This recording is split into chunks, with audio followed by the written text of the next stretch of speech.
Welcome to another episode of the Contagious Culture podcast. I'm your host, Kyle King, and the goal of this podcast is to help you create an ecosystem of academic excellence. If you are a leader, an educator, or a stakeholder of an educational institution, this podcast episode is for you. One of the questions that we received this week is, Kyle, what are the biggest challenges that we experience on why we're experiencing fundraising challenges? How do we get resources? How do we fundraise?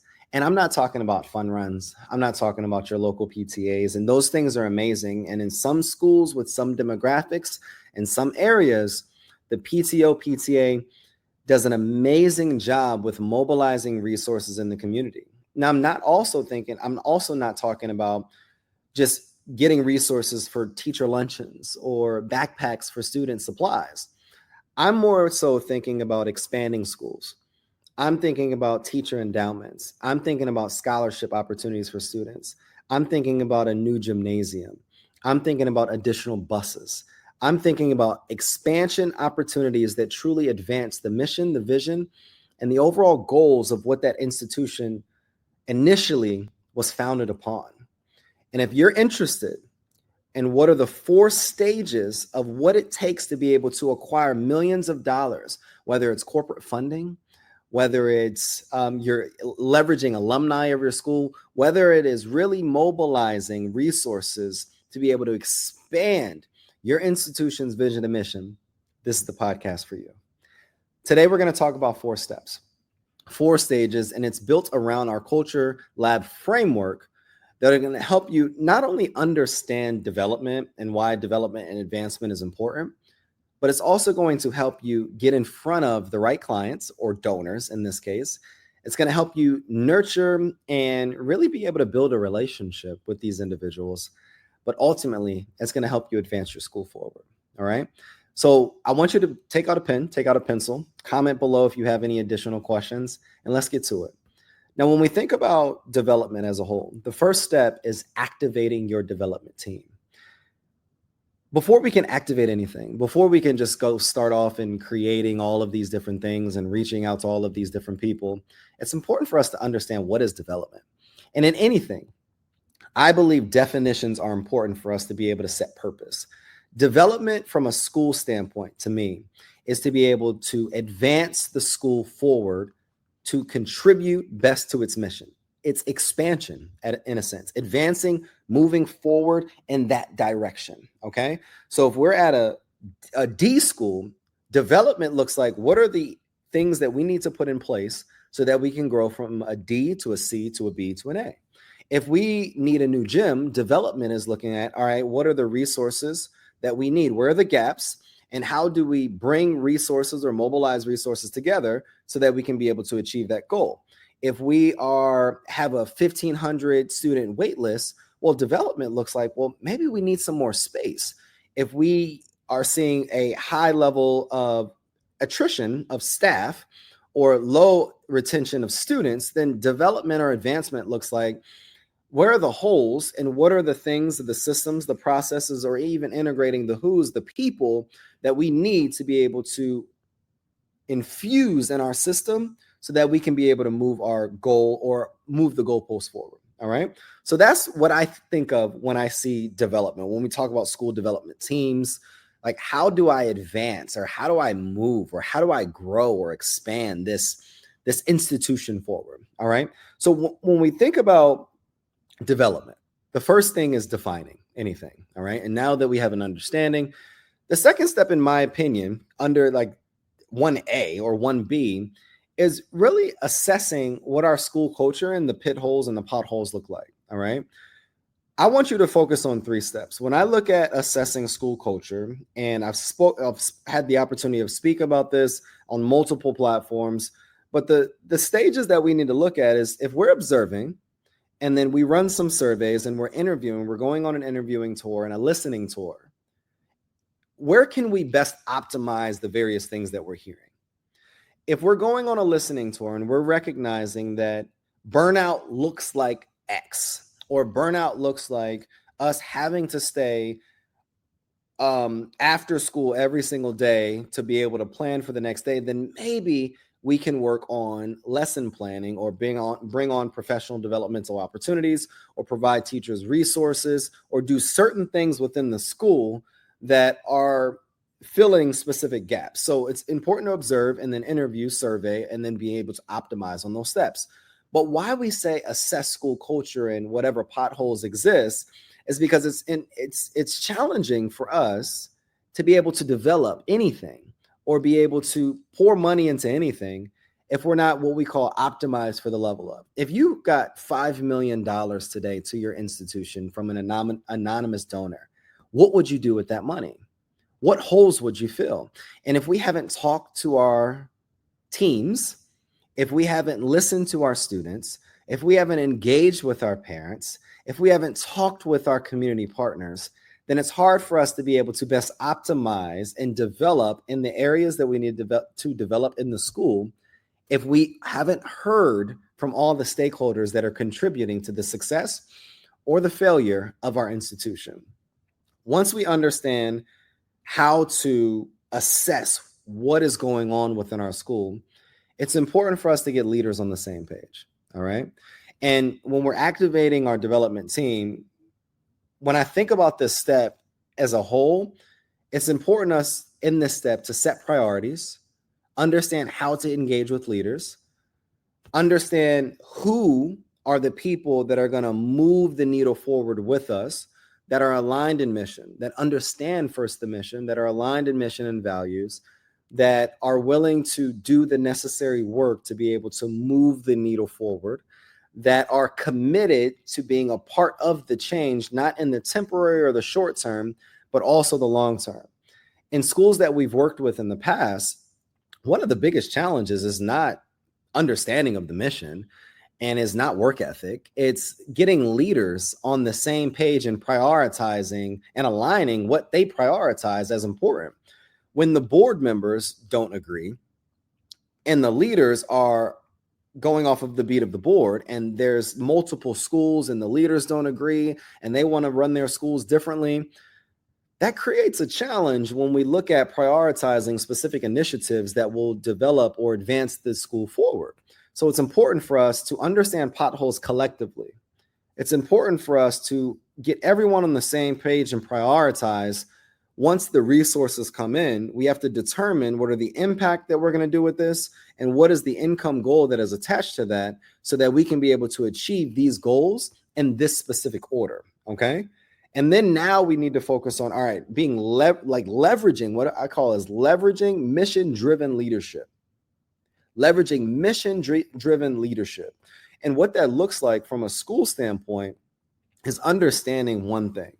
If it doesn't align with the mission, why are we doing it or committing to it in the school? Whether that is lesson plans, whether that is curriculum decisions, whether that is behavioral decisions, whether that is specific institutions that are providing us resources, if it doesn't align with our mission and our values as a school, then there are certain opportunities that we may have to turn down, okay? And this is all, again, a part of step one. This is all part of step one. So when we think about this, in step one, it's major things. We are understanding what is our unique selling proposition. We're understanding what is the story of our organization. We're understanding how to connect moments to achieving or receiving money based upon what is the portrait of the graduate. And what that looks like is what is the student that graduates from our institution? What do they look like? And how can we create a visual and a picture around what that student represents so that we can be able to sell that in the community? Then it's important for us to develop a target goal for fundraising and development initiatives. And this is exclusive for leadership and board members, okay? It's important in this step to build your development resources and assets, whether it's a tool checklist, building timelines and KPIs, building your development team, and all of these various things, mapping out your vision statement, establishing ongoing support committees, whether it's recruiting stakeholders, whether that is sharing the vision, who are the people that are going to be developing specific internal committees within the school. That's step one. And I know this is a lot. I know there's a lot to cover, and we're going to be able to provide individual podcast episodes surrounding these individual steps to this process. Let's get to step two. Now that we've had an understanding of the importance of activating our development team and activating this development initiative, the second step is, how do we create what we call awareness and attract stakeholders with anything, whether you're building a business, whether you're growing a school, whether you're trying to run for office. Awareness is critical for you to get voted, for you to get hired, for you to grow your institution, for you to be able to grow your business. If people don't know you, it doesn't matter how well you're doing what you're doing. If people don't know that you're doing it, it's just like you not doing it in regards to fundraising, in regards to creating opportunities to mobilize resources for your school. All right. So when we think about creating awareness and attracting stakeholders, there's a lot in this section, but there's one thing that I want to really be able to harp on. The goal of this specific step in your process is to take someone that is completely unaware with your school, with your institution, with what you're doing, to driving them forward from unaware and a stranger, in a sense, to a committed stakeholder. That gap in the middle is what we call the customer journey. And all of the stages, all of the communications, the opportunities to invite them in, the marketing events, all of these various things will move them from creating awareness to attracting committed stakeholders that are willing to recommend your school, review your school, donate to your school, give time or volunteer at your school, provide resources to your school, connect your school with other opportunities. The goal is to bring people that are strangers to a point where they are stakeholders. Now, when we think about this, we can't do that without building a form or a sense of community. And how I would define community is people in a group setting that are committed to what you're doing and believe the same things that you believe, are driven by the same things that you're driven by, and are willing to commit their time, their talents, or their treasure to expanding, advancing, or developing or growing what it is that you're trying to do. Okay. So we're wanting to take like-minded individuals that want to drive change, that want to impact, that want to focus on the specific model that your institution is catering to, and they're committed to walking with you on this transformation journey. Okay. It's important for us to build community, because in community, we will find partnerships, we will develop relationships, and in relationships will allow us to be able to drive results that ultimately will lead to us being able to receive the resources that we need to be able to grow our institution. Now, in this step as well, when we're looking at awareness, there are certain tools that we need. And what we call these tools are traffic sources. So whether you're posting on LinkedIn, whether you're creating content through the platform Canva, whether you are leveraging platforms like Typeform or even Google Forms to communicate or interview your specific target audience, to understand what they need to do, whether it's a database that you're using like Donor Choose to be able to understand who are the donors and where are the dollars going to in your specific market for these specific causes. Then once we have all this information, what do we do with it? Now it's time for us to create content. And there's ways to create content. We may have to celebrate wins. We may have to show behind the scenes. We may have to highlight specific students. We may have to do interviews on specific educators or past alumni or parents. What are the ways that now we're sharing our message? So yes, it's important for us to build community. But now that we've built community, it's important for us to understand, all right, who are the people that we're going after? And then how can we utilize these tools out there to be able to get in front of these individuals? And now that we have their eyes, now how are we sharing and creating content so that we can continue to stay in front of them, so that they can see what we're doing, so that they can get interest, they can have interest, and then they can come into our school and tour. They can get invited to our community partners open house. They can join our school newsletter. They can come to this specific community event that we're doing in partnership with the local business. All of these things are absolutely critical. And in this step, This is called communication cycles as a part of the customer journey. And your customer in this point is your donors that you're trying to get attracted to whatever it is that you're doing. Again, we're going to break down these modules or break down these specific models or these specific steps on individual podcast episodes, but I want to just give you the 4 steps. So the first step, again, is activating your development team. When we look at development, what are the potholes? Who is your leadership team? Getting everybody in alignment, understanding the portrait of the graduate, and then understanding the goals that we're trying to achieve together. Creating awareness. What does awareness look like? How are we building community? Who is our specific target person that we're looking for? How are we identifying them? How are we attracting them? How are we communicating with them, creating content? And then how are we focusing on a customer journey that is absolutely exceptional? Once we understand those first 2 steps, it's important for us to understand step 3, and that's creating the value ask. Creating the value ask. One of the biggest things that I've realized is that this may be the hardest step of the process. And comment questions below. Reach out if you have any specific questions about anything that we've said thus far. But creating a strong ask, such as, I'm going to give you an example. You may be having a conversation with an individual and you may be getting to the point where you've built a relationship. You understand, hey, John, I understand that your kids are going to college. Tell me about your kids.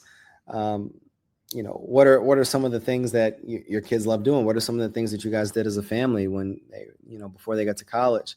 What are your thoughts on the current administration and some of the things that, are happening within our economy? Okay. When you think about giving, how do you approach giving? Okay. Well, would you consider being a monthly donor to our institution? And then they would say, well, what does that look like? And then you have a strong ask. And then let's say they say no. Most times they won't. There will be something else that they communicate and they offer an opportunity to have a conversation. But let's say they say no. I wouldn't consider that. Well, John, what would you consider? Now, why we have more so of conversational ask is because it reduces the pressure on both parties. It reduces this sense of being uncomfortable, but it also puts it back in their hand so that they can be able to understand, so that we can be able to understand what is it that they need, what is it that they care about, where are they in their process, and then it gives them the opportunity to say no so that we can be able to offer potential objections. When you look at creating the value ask, you have to do 3 things. You have to be confident, you have to be competent, and you have to have character. Yes, you have to ask for money confidently because you have to understand that I'm not asking for your money. For me, I'm asking for resources to transform students. I'm asking for resources to provide opportunities for children. I'm asking for resources to develop the next generation of future business or STEM leaders in the country. I'm asking for opportunities to engage with students to be able to mobilize resources so that we can build communities, so that we can be able to contribute to upward mobility in our town. So when you disconnect yourself from the ask and you make it about the purpose of why you're asking, you become a lot more confident and prepared in being able to really be able to stand in front of an individual and ask them for resources that they already are allocating maybe in a place, and they can be allocating that towards you all. Now, when we look at this step, we're also talking about value stacking and understanding how do you position the ask, and all of these steps are important under creating the value ask. But the 3rd step of this model that we've developed is asking for money. You have to be confident, you have to be competent, and you have to have character. You got to know what you're talking about. You have to understand all of the elements of the school. And if it's important to have a pitch presentation, yes, that's important. It's important that you've engaged with alumni of your institution. It's important that you know what's going on in your local community.